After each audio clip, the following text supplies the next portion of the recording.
Hello friends, నమస్తే. పవన్ కళ్యాణ్కు big shock ఇచ్చిన మోదీ. ప్రమాణ స్వీకారం వేళ ఊహించిన ట్విస్ట్. దేశంలో మోదీ హ్యాట్రిక్ ప్రధానికి ఈరోజు ప్రమాణ స్వీకారం చేశారు. ప్రజల మాత్రం ఈసారి సార్వత్రిక ఎన్నికలు దేశంతో పాటు ఇరు తెలుగు స్టేట్స్లో వినూత్నంగా ఎన్నికల ఫలితాలు అందించారు. ఆప్కీ బార్ సార్సో పార్ అన్న మోదీ కనీసం మ్యాజిక్ ఫిగర్ సీట్లు గెలుచుకోలేని విధంగా ఓట్లు వచ్చాయి. ఇక ఏపీలో కూడా జగన్కు వైనాట్ 175 అన్న జగన్కు కేవలం 11 స్థానాలు పరిమితం చేశారు. తెలంగాణలో బీఆర్ఎస్ పార్టీకి పూర్తిగా కనుమరుగైందని కూడా చెప్పుకోవచ్చు. ఈ నేపథ్యంలో బీజేపీ కేంద్రంలో ప్రభుత్వం ఏర్పాటుకు తన మిత్రపక్ష పార్టీలపై ఆధారపడాల్సి వచ్చింది. దీంతో ప్రధాని మోదీ చంద్రబాబు, నితీష్లపై ఆధారపడ్డారు. అదేవిధంగా ఏపీ అసెంబ్లీ ఎన్నికల్లో బీజేపీ, టీడీపీ, జనసేన కుటుంబంగా బరిలో దిగి వైఎస్ఆర్సీపీని చిత్తుగా ఓడించాయి. దీంతో కేంద్రంలో మోదీకి అనుకున్న సీట్లు రాకపోవడంతో బీజేపీ పెద్దలు ఇటు చంద్రబాబు, నితీష్ కుమార్లతో మంతనాలు జరిపారు.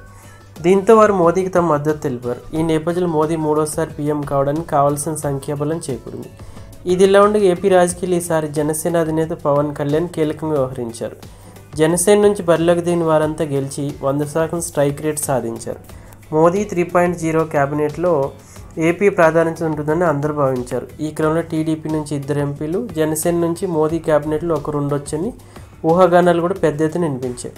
ముఖ్యంగా మచిలీపట్నం నుంచి బల్లసౌరికి మోదీ క్యాబినెట్లో బెర్త్ ఖాయమని వార్తలు షికారులు చేశాయి. కానీ బీజేపీ కేంద్ర నాయకత్వం అనూహ్య నిర్ణయం తీసుకున్నట్లు తెలుస్తుంది. టీడీపీ నుంచి ఇప్పటికే కేంద్ర మంత్రివర్గ Srikakulam MP Kinjarapu Rammohan Naidu, Guntur MP doctor Pemmasani చంద్రశేఖర్కు మంత్రి పదవి దక్కింది. కేబినెట్ మంత్రిగా కింజారపు రామ్మోహన్ నాయుడు, కేంద్ర సహాయ మంత్రి గుంటూరు ఎంపీ పెమ్మసాని ఈరోజు ప్రమాణ స్వీకారం చేశారు.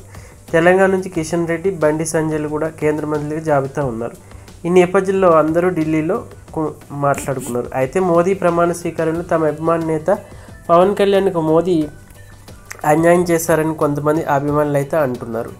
ఆయన పార్టీ నేతలు అభిమానులు భావించారు. కానీ అందరికీ షాక్ ఇచ్చేలా బీజేపీ జనసేన పార్టీకి ఎలాంటి పదవి ఇవ్వలేదు. అంతేకాకుండా తక్కువ ఎంపీ స్థానాల్లో ఉన్న వారికి మొదటి దఫాలో బెర్తలు ఇవ్వలేమని కొందరు బీజేపీ నేతలు వార్తలు చక్కర్లు కొడుతున్నాయి. ఇక ఏపీ బీజేపీ ప్రెసిడెంట్ పురంధేశ్వరికి లోక్సభ స్పీకర్ పదవి ఇవ్వచ్చని కూడా చర్చ సాగుతుంది. ఈరోజు సాయంత్రం మోదీ ప్రమాణ స్వీకారం చేసిన తర్వాత జన సైనికులు, పవన్ అభిమానులు మాత్రం ఒకంత నిరాశతో ఉన్నట్లు తెలుస్తుంది.